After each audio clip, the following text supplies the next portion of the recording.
आपण माने निश्चय डीएनए नामटी शुणिथिबे एवं ताठारु अधिक डीएनए टेस्ट विषय रे मध्य जानिथिबे कारण फिल्म ओ सीरियल रे एहार उल्लेख सब बेले हुए किंतु आपण केबे भाबिछंती कि डीएनए शेष रे कोन केउठी मिले एवं एहा एते दरकारी काहे कि जदि समस्त प्रश्नर उत्तर जानिबा को चाहंती तेबे आपनकु एही वीडियो पूरा देखिबा को पड़िबो कारण एही वीडियो रे आमे डीएनए सहित जड़ित थिबा समस्त गुरुत्वपूर्ण सूचना देबा को जाउछु।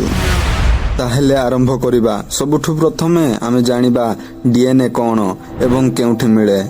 आमे जानिछु जे हमर शरीर कोषरु अर्थात सेल्स रु गठित एवं प्राय प्रत्येक कोषरे डीएनए जेनेटिक कोड रही थाए केवल आरबीसी अर्थात रेड ब्लड सेल्स रे डीएनए नहीं।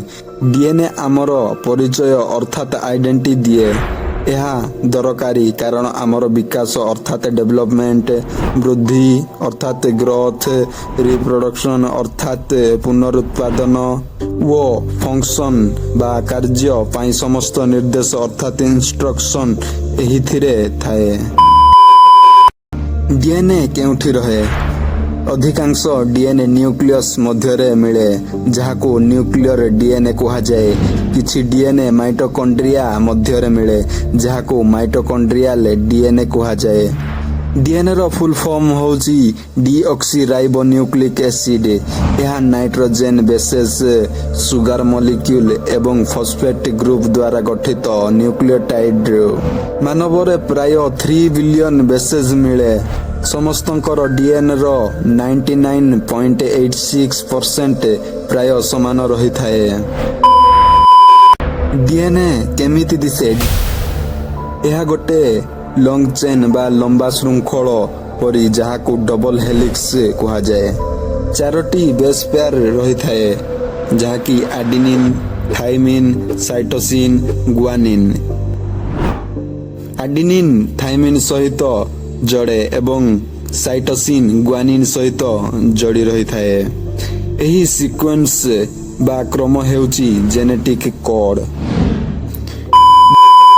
डीएनए रो कार्य कोन अर्थात डीएनए कोन करे।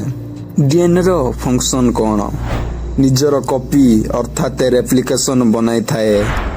सेल डिवीजन रे सहाय्य करे। जेनेटिक इंफॉर्मेशन को पीढ़ी रु पीढ़ी ट्रांसफर करे। डीएनए टेस्ट कोन एहार माध्यम रे हेरिटेज बा वंश पारंपरिकता जेनेटिक डिसऑर्डर बा म्यूटेशन आइडेंटिफाई करा जाए। शिशुर पिता माता परिचय क्रिमिनाल चिन्हट एवं आगामी पीढ़ी रे केमिति लोक आसीबो आखिर रंग बा कोनोसी रोग हबो सेथिर मध्य प्रेडिक्ट करा जाई पारे। नूतन जात अर्थात न्यू बॉर्न रे जेनेटिक डिसऑर्डर विषय सूचना जानिले मध्य शीघ्र चिकित्सा करा जाई पारे। प्रेगनेंसी रे मध्य टेस्ट करा जाई पारे। एंसेस्टर बा पूर्वज केउठु आसीथिले सेथिरु मध्य डीएनए टेस्ट द्वारा जानिबा संभव हुए। डीएनए रो हिस्ट्री कोन 1872 रे फ्रिडरिच मेस्चर प्रथमे डीएनए को ऑब्जर्व करथिले। तापरे 1953 रे जेम्स वाटसन वो फ्रांसिस क्रिक रोसालिंड फ्रैंकलिन वो माउसरिस विल्किंस डबल हेलिक्स स्ट्रक्चर आविष्कार करथिले। 1962 रे वाटसन क्रिक वो विल्किंस नोबेल प्राइज पाइथिले। डीएनए होची आमर पेन ड्राइव परी जहा आमर समस्त सूचना स्टोर करिथाए। 1 ग्राम डीएनए रे 215 पेटाबाइट डाटा स्टोर होई रही थाए जोथिरे कि 1 पेटाबाइट होउची 1 मिलियन गीगाबाइट सह इक्विवेलेंट। जदि एही सूचना आपनकु इंटरेस्टिंग एवं यूजफुल लागि थाए तबे वीडियोटी को लाइक एवं शेयर कर दियंतु। जदि एही वीडियो आपनकु इंटरेस्ट लागि थाए तेबे चैनल टी को सब्सक्राइब करी बेल आइकन को प्रेस करंतु जहा द्वारा प्रत्येक नूतन व इनोवेटिव सूचना सबुठु प्रथमे आपनकु पहुंचिबो। धन्यवाद।